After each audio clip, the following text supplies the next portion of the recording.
rowing as a three. You know, it's a team sport, and you know, the team dynamics are probably the most critical thing, in particular in an ocean row, because you're reliant on each other for your lives. At the end of the day, you're in such an adverse, extreme environment for such an extended period of time. Every day is a roller coaster. There's good times and there's bad, but I think being aligned from the get-go, being brothers, I think in many ways is our superpower.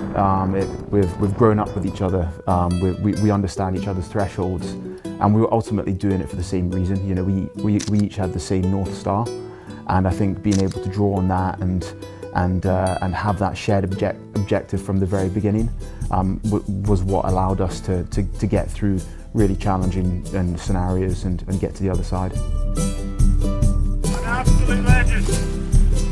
This one. Woo!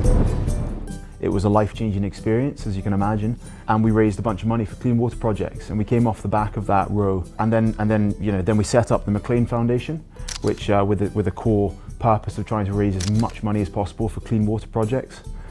And then we put our heads together and we thought, well, what's the best way that we know how to raise as much money and awareness as possible for this cause? And it was rowing another ocean.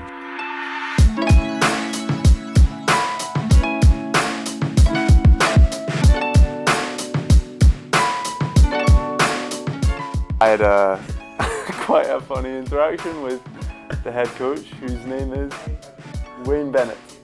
And I asked Wayne Bennett, you know, how long he'd been a fan.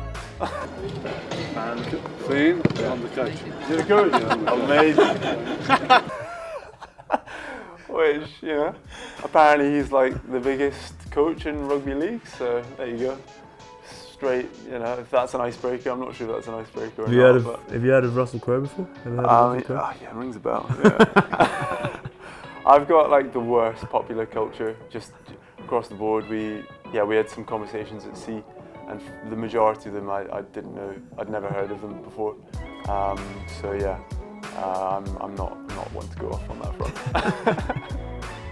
Yeah, we all loved rugby growing up, but I definitely look out on the pitch and think, well, yeah, it would be, yeah, as Lachlan touched on, it's just what an amazing thing to be part of, and yeah, what an amazing sport it is, and to have that like brotherhood, that large brotherhood of players that you go through the years with, and you go to battle with on a weekly basis, I think creates an incredibly special bond between people, and I think it's those experiences that you remember for the rest of your lives. And it's kind of the same with us, you know, we don't see ourselves as particularly special, or, you know, just three ordinary blokes from Scotland, but we've just gone through a certain amount of exposure and experience together that has really built that and strengthened that bond between us, as it would be with anyone. And I think that's what you see with rugby players in particular. You see that really special bond that obviously lasts a lifetime.